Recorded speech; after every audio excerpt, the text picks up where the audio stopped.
I now invite the Under-Secretary General and the Executive Director of United Nations Entity for Gender Equality and the Empowerment of Women to take her seat on the podium.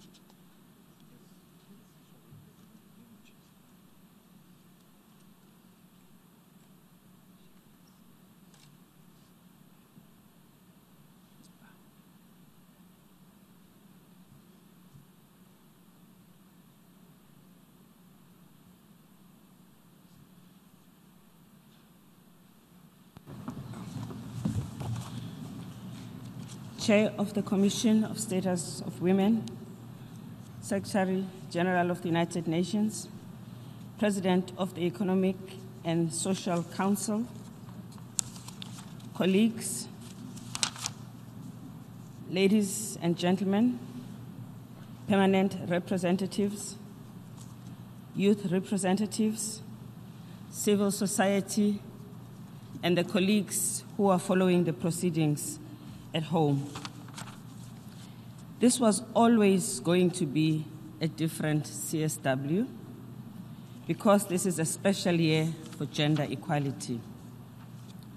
It is 25 years after the Fourth World Conference on Women and adoption of the Beijing Declaration and Platform for Action, and we thank all those who were there.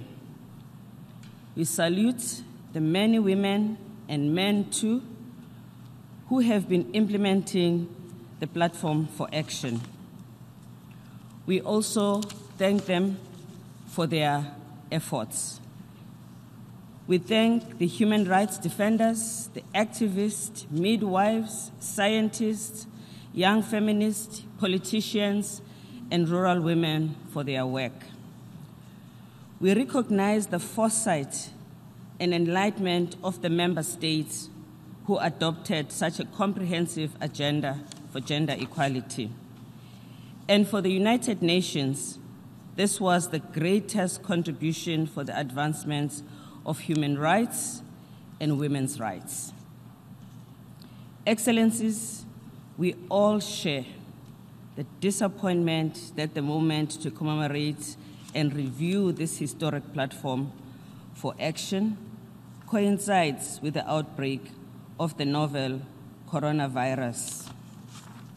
Respect for public health concerns has necessitated the shortening of this section of the Commission.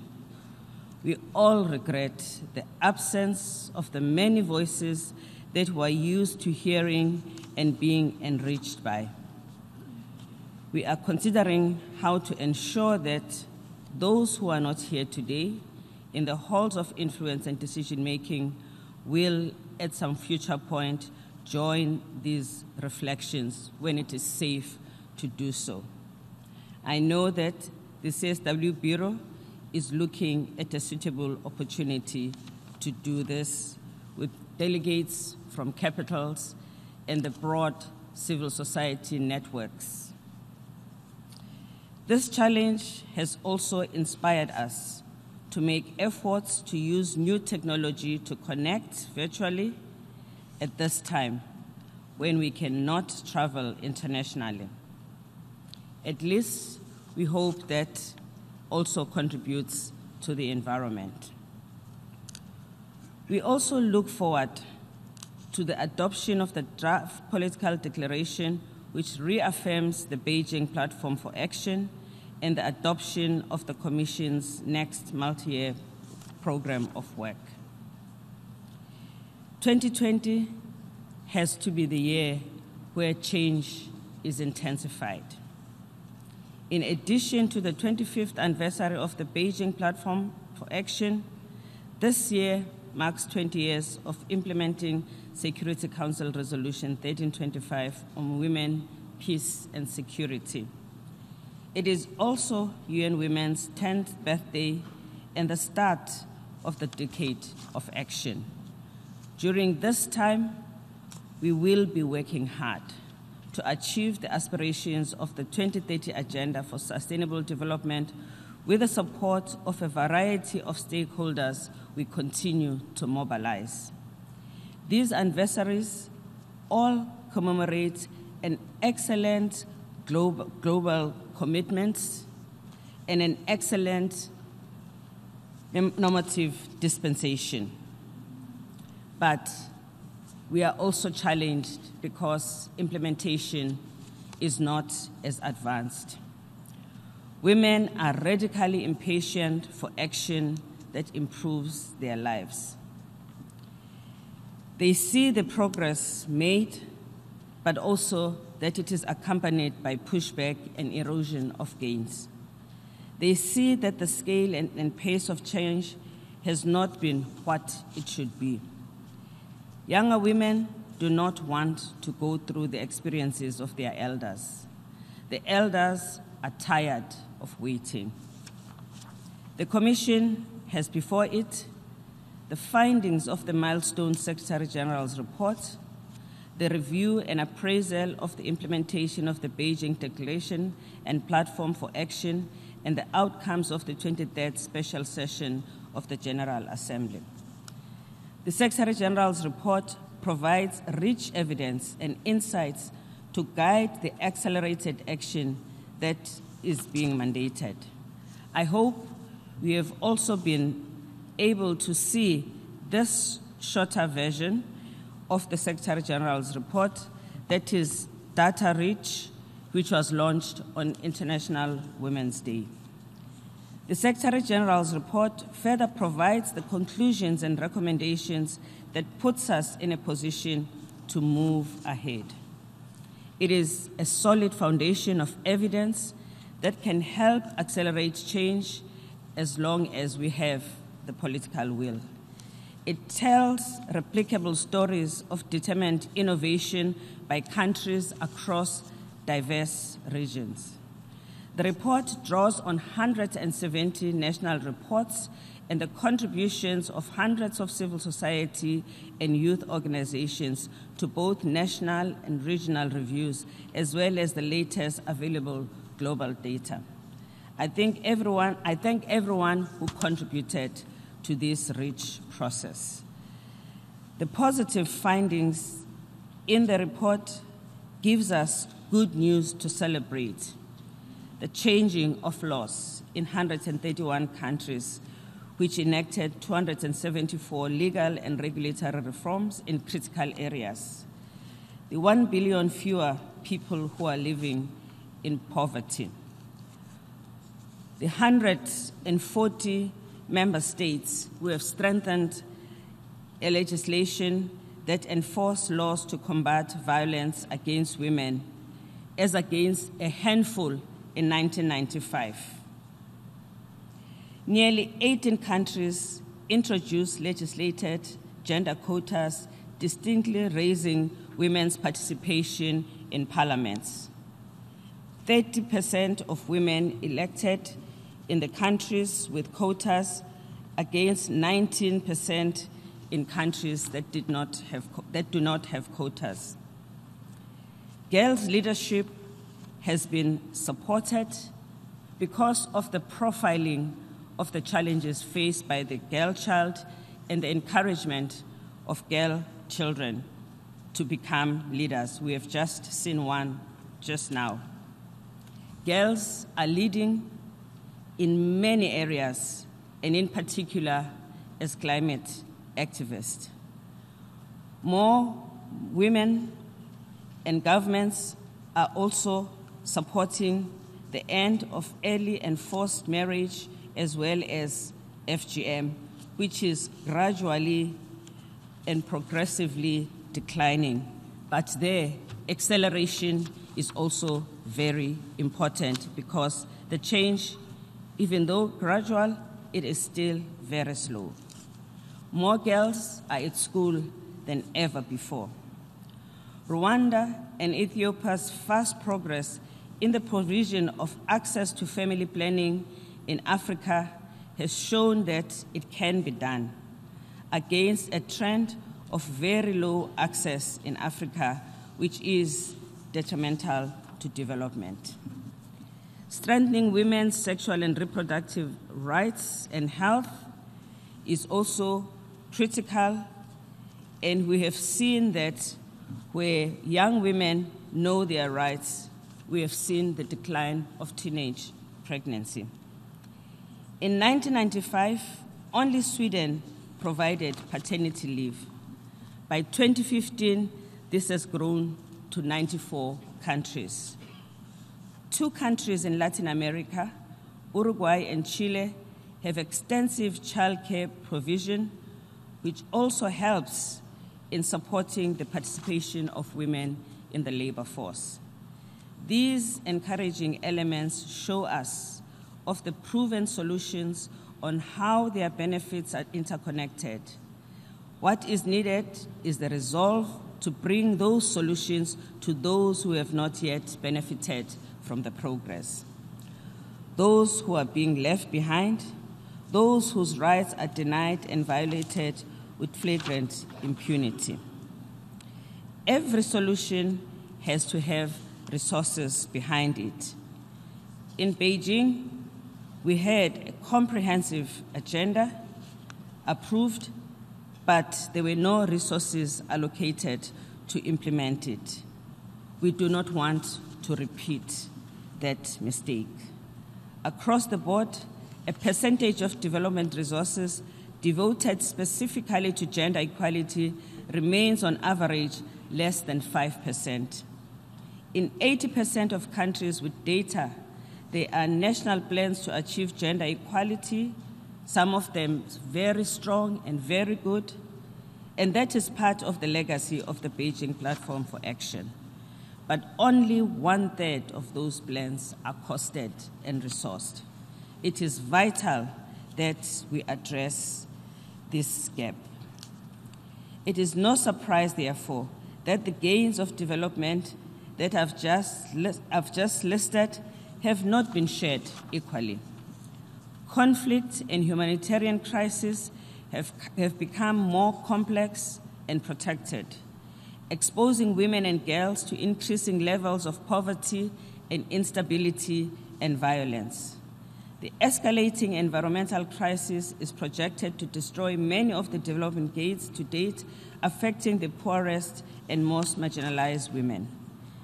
Critical gaps remain, building serious backlogs of women whose lives are untouched by the advances we have made thus far. To take just one example of this, when we look at women who are literate, we find that there is 500 million women across the world who are illiterate. And this figure has stagnated in the last 2 decades. This means that as each year goes, we must not only be focusing on the new generation of girls into schools, but also at the same time, we must deal with the backlog of older women who never got this chance in the first place. When a woman or girl is educated, her whole family and community advances. We must not forget the older women who are being left behind. They are unable to change their own circumstances, for example, by taking advantage of training opportunities offered by governments to pull themselves out of poverty, because these opportunities require the trainees to be literate. Everyone should be able to read and write. Marginalized women living at intersection of disadvantages are worst off. For example, a large share of young women living with disabilities who are not in education and employment in some countries are as high as 80%. Excellencies, economic inequality has not moved in the past 20 years. There has been almost no change in labor force participation for women over the last 20 years, except in Latin America. 740 million women are stuck in the informal economy, earning low pay with little or no security. One of the most striking features of the lives of many women revealed by the report is how much they work, but how little advantage that brings them. Women and girls use triple the time and energy of boys and men to look after children and the household that cost them equal opportunity in education, in the job market, and in earning power. Young women raising families are 25% more likely than men to live in extreme poverty, which impacts them for the rest of their lives. Violence against women is also not abating. It's linked inextricably with inequality. Violence remains rife in every society, both directly and indirectly, affecting women's ability to participate and to live in peace and prosper. Political participation is an area also where progress has been made, but also there has been spectacular underperformance, except with the help of quotas where gains have been sustained. But women politicians are frequently under threat. They are cyberbullied and even physically harmed, which can discourage many of them from running for office. This is a major concern for UN Women, and I'm sure for many of you.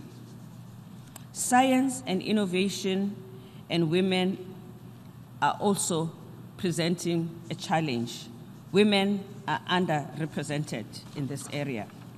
And cyber violence joins other new risks, such as threats to privacy rights or algorithms that perpetuate unconscious bias. We must eliminate these elements that are entrenching prejudice and locking women out of the benefits of the fourth industrial revolution. Science and innovation have capacity to equalize people or to create even larger cohorts of those we are leaving behind. This is a matter that needs our close attention. Digital technology was not considered in Beijing, but this demands our attention now. And women and girls must be fully engaged in the planning of new policies that concern them, which is why we highlight it. As governments and societies turn their attention to new green economic plans and green deals, it is vital that the plans explicitly consider the women's aspirations. Women are not leading in climate policy making, but they must be heard on issues from land degradation and clean energy. Currently, only 14% of women own land, and land degradation increases women's food insecurity, and it pushes them to less viable territories and increased insecurity. Despite progress, women are still largely excluded in politics, policies, and budgets. The Secretary General's report tells us that 75% of parliamentarians are men, 73% of managerial decision makers are men, 67% of climate negotiators are men, 76% of the people who see, hear, or we read about in our mainstream news and media are men, and 87% of the people at peace table are men, even though we know that when peace settlements have more women, the negotiations and the outcome are durable. These figures show us that we have created a world where women are squeezed into 25%, 1/4 of the space, both in physical decision-making rooms and in the stories we tell about our lives. 1/4 is not enough. Only half is an equal share, and only half is enough. This is the mission of Generation Equality, to change this trend. The mission of the UN Decade of Action is to take us to equality. Women want parity, not 1/4. As the Secretary General told us on Friday, generation equality cannot be generation gradual improvement or generation incremental change. Everywhere, we're seeing young people raising their voices and stepping forward. This is their time. They are born rejecting discrimination. They and the Beijing veterans welcome the transformation of institutions that are prepared to challenge entrenched cultural biases and that are removing the strong barriers for progress. They are impatient and they do not want to yield an inch as they push forward to equality. Young people and civil society are at the heart of our campaign throughout 2020, whose focus through generation equality is to complement the efforts of member states that will be reflected in the CSW's draft political declaration. We also want to link the outcomes in Beijing and what we have now with the Conference on Population and Development and the contemporary challenges we still face there. And we want to broaden the stakeholder base, including the private sector and many other constituencies who support our cause. Civil society will lead us in generation equality, and the governments of France and Mexico will co-host the Generation Equality Forward planned for Mexico and Paris. UN Women will be convening. This is the part of our work that will assist us to accelerate the pace of change. Together, we can make changes that we need, but we need to hurry. Thank you.